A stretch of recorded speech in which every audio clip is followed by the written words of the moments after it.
Assalamualaikum warahmatullahi wabarakatuh. Pemirsa dari Sabang sampai Merauke, selamat berjumpa kembali dengan channel Insan Dongeng. Pada kali ini akan melanjutkan salah pilih bagian ke-8. Selamat mendengarkan. Dalam pada itu seorang perempuan lalu dengan tergopoh-gopoh ke dekat mereka itu. Pada air mukanya nyata terbayang bahwa ia bersusah hati. Dengan segera ia ditegur dengan manis oleh Datuk Maulana dan ditanyakannya kalau ia tahu akan arti bunyi bedil yang berturut-turut itu. Oleh perempuan itu diterangkan dengan jelas bahwasanya bunyi itu ialah bunyi bedil kematian. Ibu Maryati telah berpulang ke rahmatullah.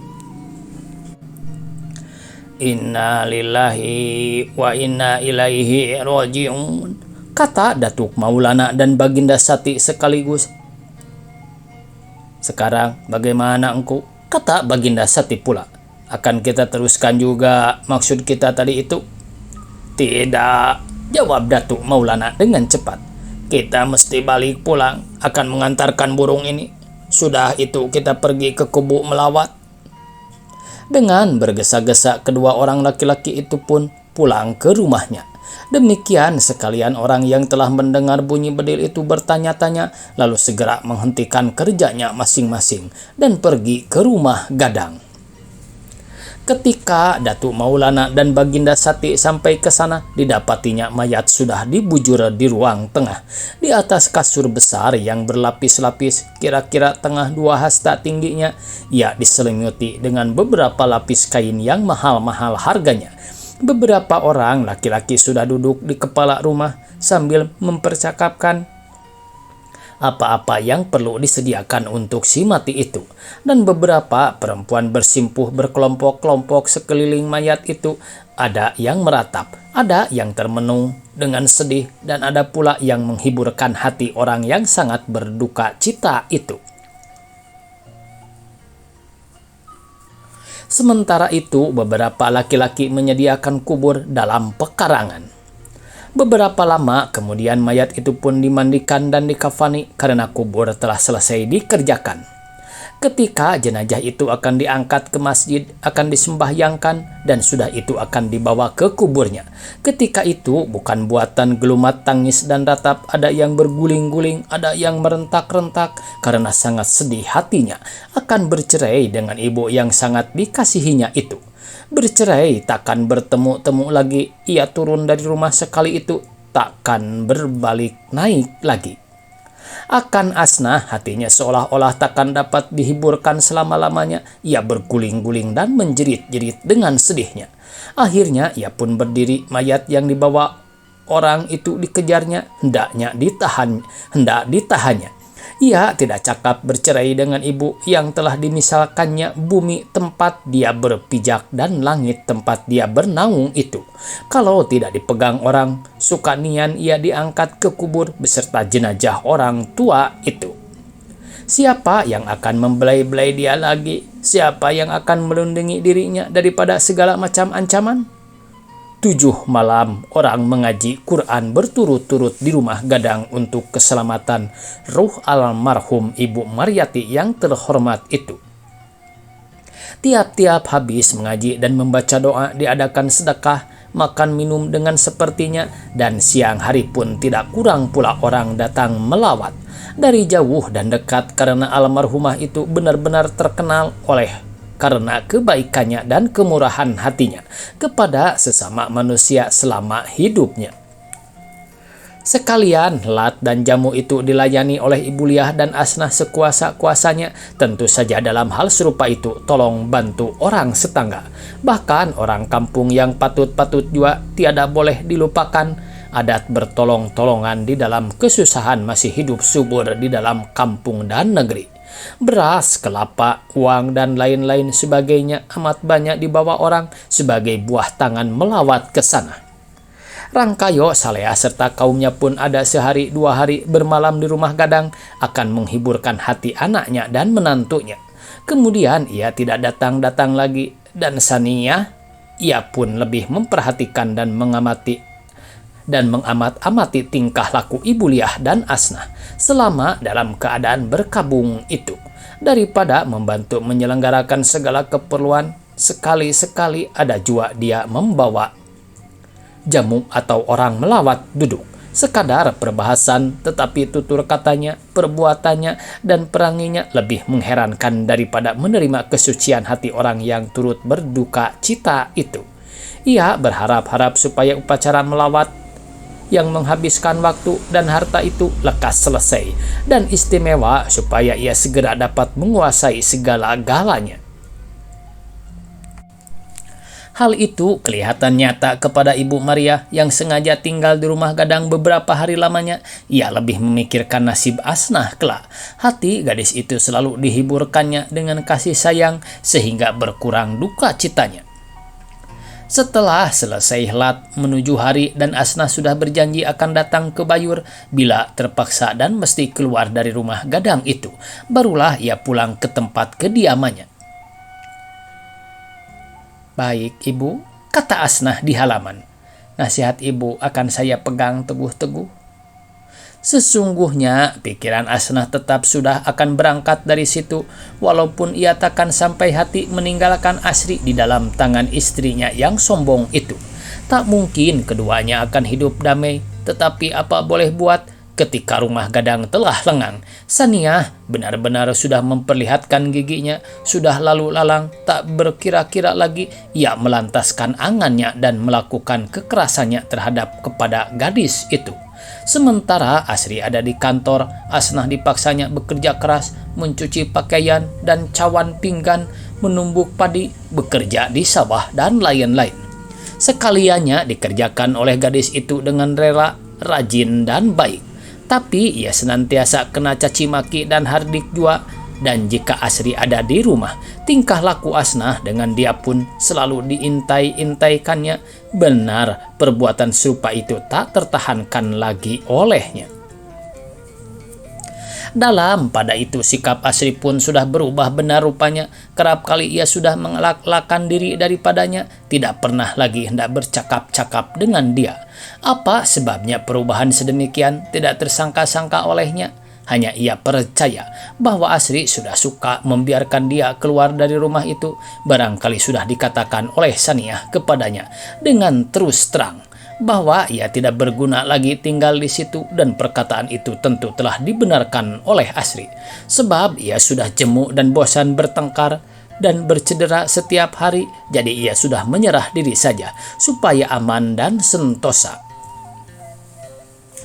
Sebenarnya sudah terasa juga olehnya bahwa ia tidak perlu lagi berlama-lama tinggal di situ, sebab Ibu Maryati tidak ada lagi. Perkara rumah tangga dapat diselenggarakan oleh Ibu Liah sendiri, jadi Asnah cuma menantikan waktu dan saat yang sempurna saja akan mengabarkan kepada Asri bahwa ia hendak keluar dari situ. Beberapa pekan sesudah kematian itu, pada suatu petang Asri amat banyak membawa kerja dari kantor.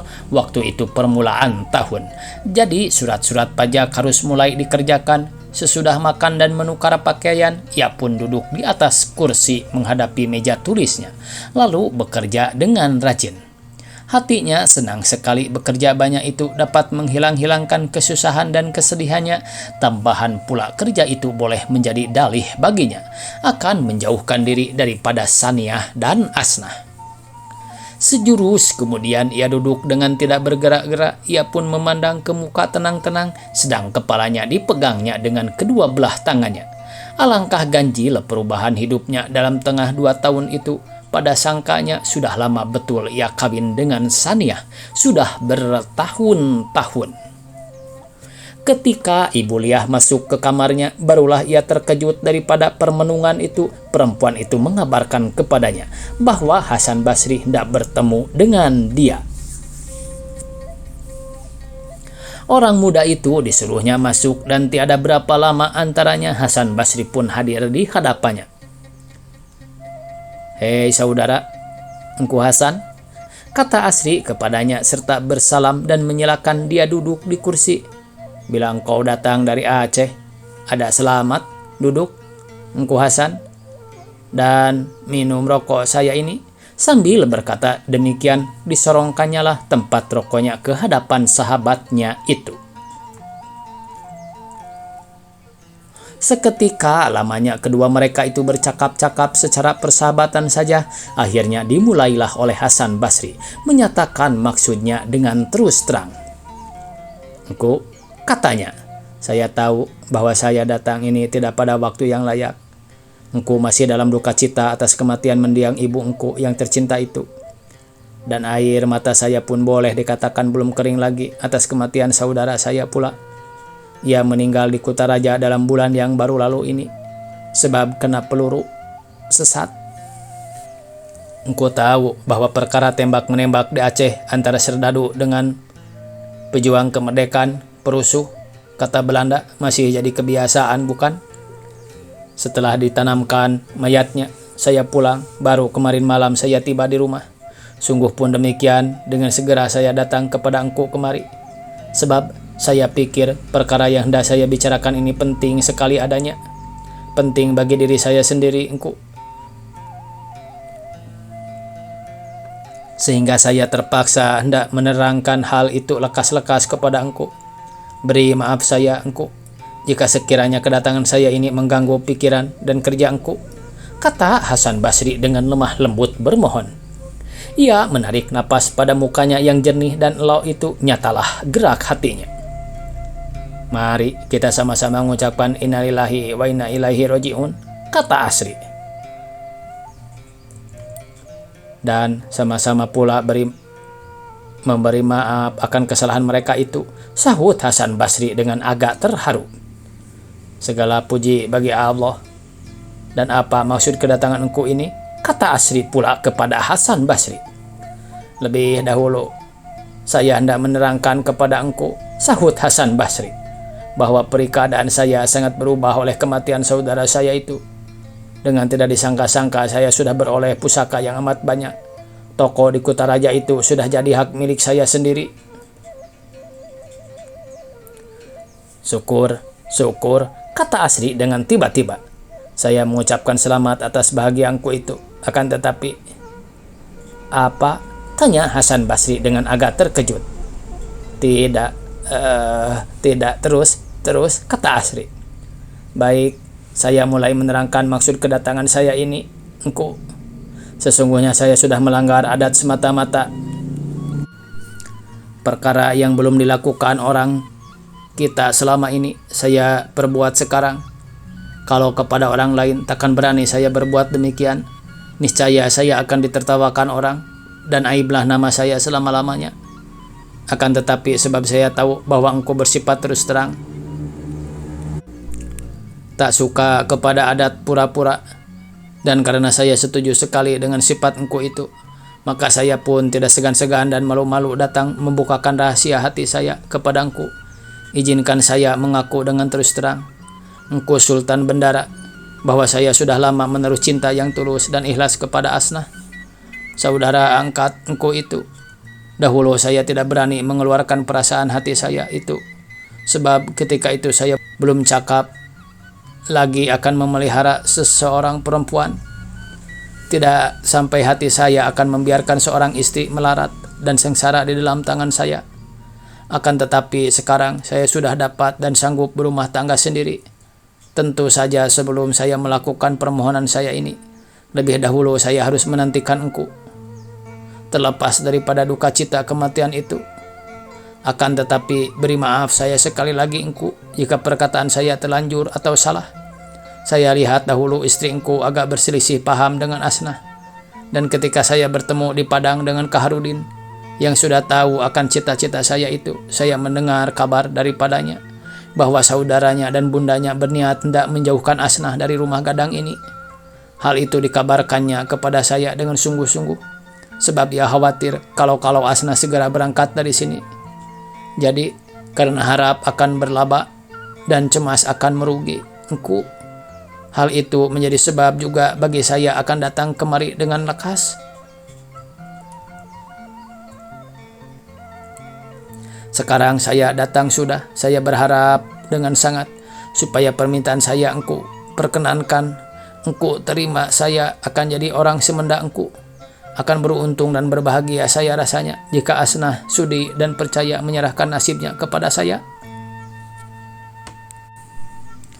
Bermula uraian Hasan Basri yang panjang itu didengarkan saja oleh Asri dengan tenang, akan tetapi makin lama hatinya makin berguncang, berdebar-debar, dan ketika permintaan itu diucapkan oleh orang muda itu dengan sungguh dan tegas, duduknya pun jadi gelisah dan resah. Ia berasa takut dan ngeri seolah-olah ia bermimpi dikejar hantu dan setan.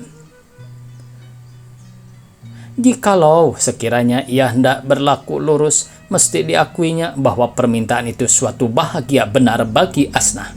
Akan tetapi Hasan Basri tidak dapat dipandangnya lain daripada sebagai seorang musuhnya yang hendak merampas kehidupannya yang berharga sekali.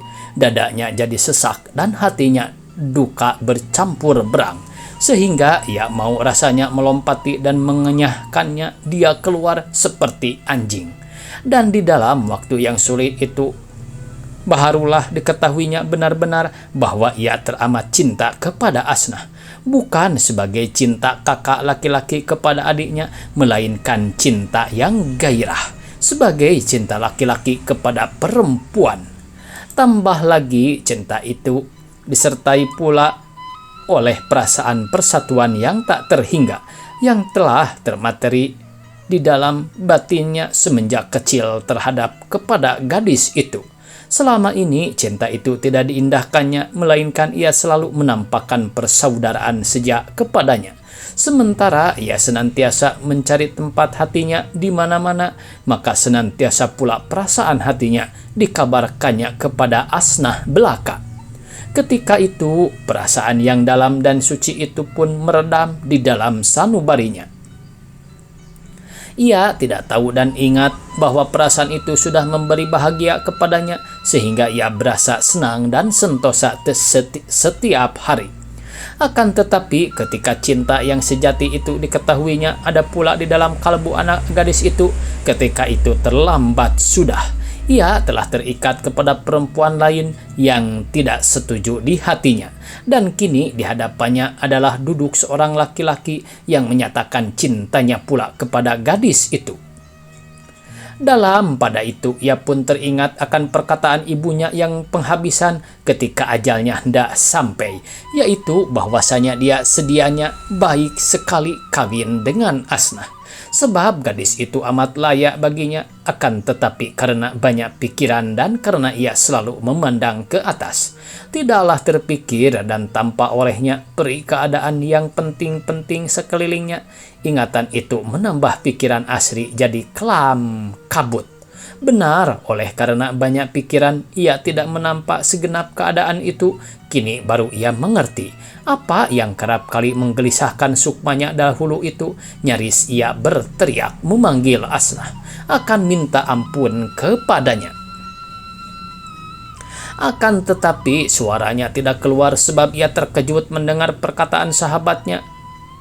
Bagaimana engkau? Tidak setujukah engkau dengan permintaan saya?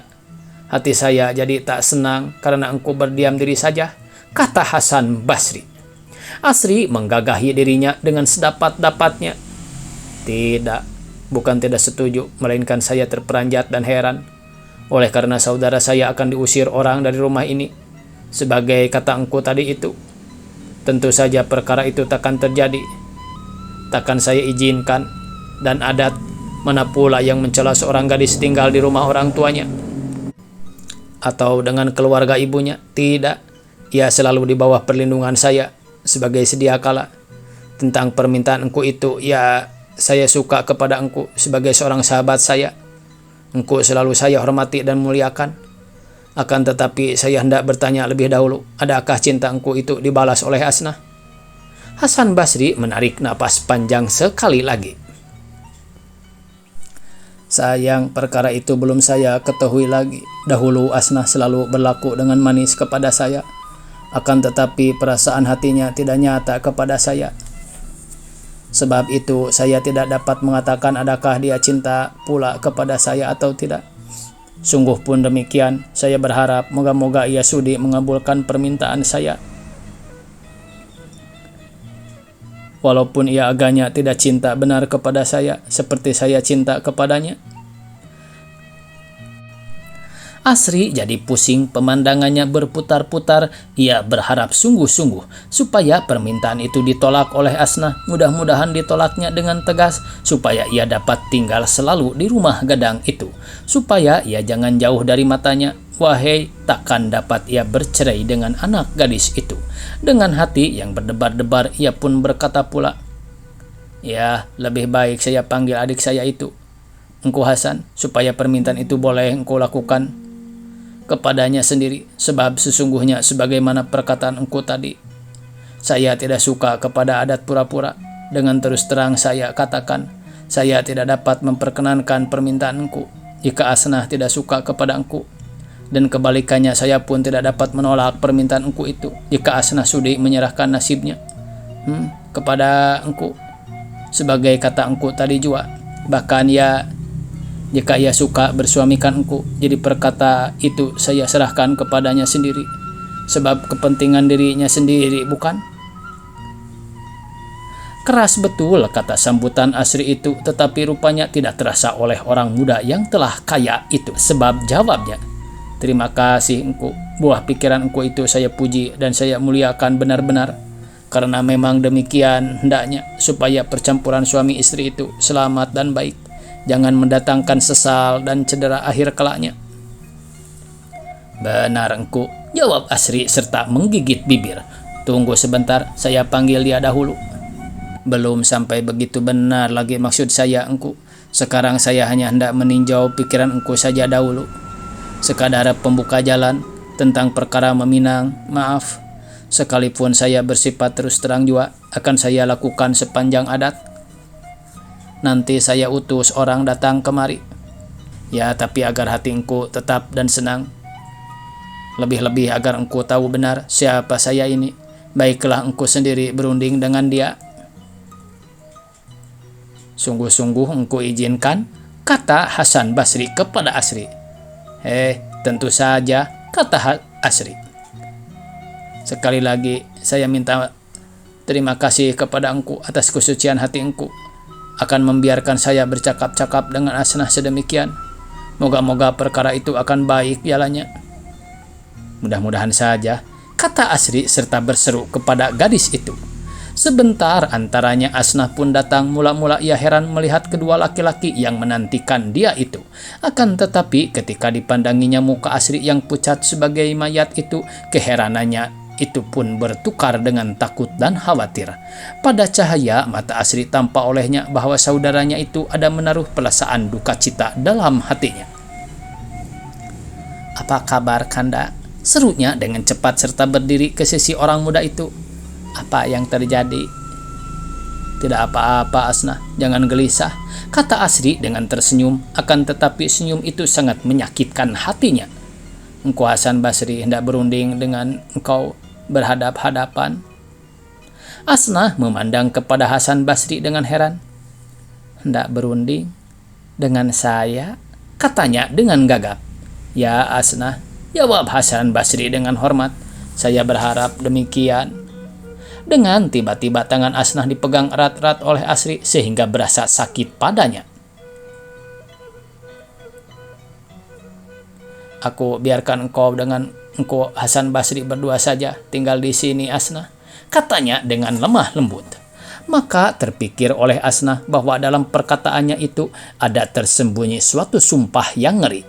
Dengan segera tangannya dilepaskan oleh Asri yang lalu keluar dari dalam kamar itu. Ia berlari-lari ke kamar istrinya sebagai dikejar oleh binatang yang buas. Ketika ia masuk ke dalam kamar itu, didapatinya Saniah tengah duduk membaca kitab. Dengan segera ia merebahkan dirinya ke atas kursi panjang dengan tidak berkata-kata sepatah jua. Demi dilihat Saniah laku suaminya sedemikian, ia pun mengangkatkan kepalanya dan berkata dengan menyindir, "Ada apa Kanda? Sangkaku Kanda mesti bekerja." "Pekerjaan terganggu." Hasan Basri datang. Dengan sekonyong-konyong hati Saniah berdebar-debar, lalu diletakkannya kitabnya di atas meja. "Datang? Dan manakah dia?" Mengapa tidak Anda ajak dia duduk di ruang tengah? Tanyanya serta memperbaiki lekat bajunya dan sanggulnya. Ia tidak hendak bertamu dengan Adinda, melainkan dengan Asnah, jawab Asri dengan perlahan-lahan. Dengan Asnah? Ya, sekarang ia ada dengan dia di kamar tulisku. Seorang diri saja? Ya Allah, alangkah sia-sianya. Adat mana pula yang mengizinkan seorang anak gadis menerima jamu laki-laki? Asri tertawa masam. Jangan khawatir Adinda, adat ada diisinya, lembaga ada dituangnya. Lebih dahulu Hasan Basri sudah minta izin kepadaku akan berunding dengan dia, dan telah diperolehnya izin itu. Dan dapat juga kuceritakan kepada Adinda apa maksudnya kepada iparmu itu. Ia berkehendak supaya Asnah suka jadi istrinya. Saniah terkejut sedang air mukanya menjadi merah. Istrinya? Omong kosong. Hasan Basri amat miskin, masa ia dapat kawin dengan anak gadis? Atau barangkali terpikir olehnya bahwa Asnah banyak beroleh pusaka daripada ibu kanda? Ingatan Adinda kepada harta dan uang saja. Padahal pertalian rohani, ya, perkawinan tidak baik hanya didasarkan kepada kebendaan itu. Atas apa lagi? Dengar, kuceritakan. Dengan segera Asri bercerita kepada Saniah tentang perubahan nasib Hasan Basri itu, dan perempuan muda itu pun mulai menampakkan benci hatinya, meskipun hal itu akan menjadi kebaikan kepadanya, yakni perkawinan itu akan dapat menjauhkan Asnah daripadanya. Tetapi ia tak suka melihat gadis itu jadi istri orang muda itu. Mengapa ia suka kepada Asnah yang yatim piatu itu, padahal kepadanya yang kaya dan bangsawan dan lo itu tidak? Tambahan pula, demi dilihatnya perubahan gelagat lakinya itu, hatinya pun bertambah cemburuan. Apa sebabnya muka Asri sepucat itu? Mengapa ia selalu melihat ke pintu dengan ketakutan? Apakah arti sekalian hal itu? Adakah gerangan perasaan lain dalam hati Asri terhadap kepada Asnah? Perasaan, ya, lain daripada kesukaan kakak kepada adiknya? Benarkah kiranya sangka-sangkanya, bahkan tuduhannya selama ini? Takutlah ia jika Hasan Basri kawin dengan Asnah. Akan tetapi, apakah sebabnya maka tidak dia sendiri mengawini anak gadis itu? Tentu saja ibunya dahulu tiada menghalangi kehendaknya. Atau barangkali dihalanginya juga, sebab ia sesuku dengan Asnah, dan ibunya lebih suka melihat anaknya beristrikan seorang perempuan yang kaya dan bangsawan daripada kawin dengan gadis miskin itu. Sekalian pertanyaan itu berkacau balau dalam otak Saniah. Ia tidak tahu lagi akan sakitkah atau akan sukakah hatinya jika Asnah kawin dengan orang muda yang belum hilang dari dalam ingatannya itu. Suka karena Asnah akan lenyap dari matanya, tetapi sakit karena Asnah lebih terpandang. Kalau ia dapat memilih, bukanlah ia lebih suka kawin dengan Hasan Basri daripada dengan Asri itu? Ia duduk berdiam diri di hadapan suaminya, serta memperhatikan dia dengan matanya yang bersinar-sinar, dan keduanya memasang telinga dalam rumah yang sunyi senyap itu, menanti-nanti dengan ketakutan meskipun perasaan mereka itu berlain-lain. Akhirnya terdengarlah pintu dibuka dan ditutupkan orang. Kedua laki istri itu berpandang-pandangan. Ketika itu hati Asri tak dapat ditahan-tahan lagi. Badannya gemetar, dadanya turun naik dengan kencang, mukanya karut-marut. Dan sebentar itu juga ia pun bangkit berdiri dan berjalan keluar. Saniah pun berdiri pula dari kursinya, akan tetapi ia tertegak dan tertegun saja, sebab kakinya yang gemetar itu tidak dapat dilangkahkannya, dan karena sangat cemburu, marah, berang, dan iri hati tak terhingga, tidaklah tentu apa yang akan diperbuatnya. Beberapa lama Asri diturutkan oleh Asnah dengan matanya yang terbeliak dan menaruh khawatir. Apakah yang terjadi atas dirinya? Maka hatinya duka, luka, dan berguncang sedemikian itu. Apakah sebabnya muka tangannya dipegang seerat itu sebagai seorang bersumpah setia? Oleh karena ia berpikir-pikir demikian, ia pun lupa semata-mata akan Hasan Basri yang duduk di dekatnya.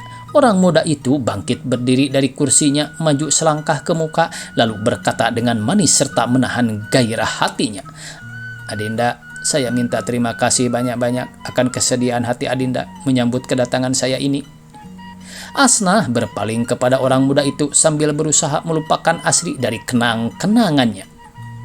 Bersambung.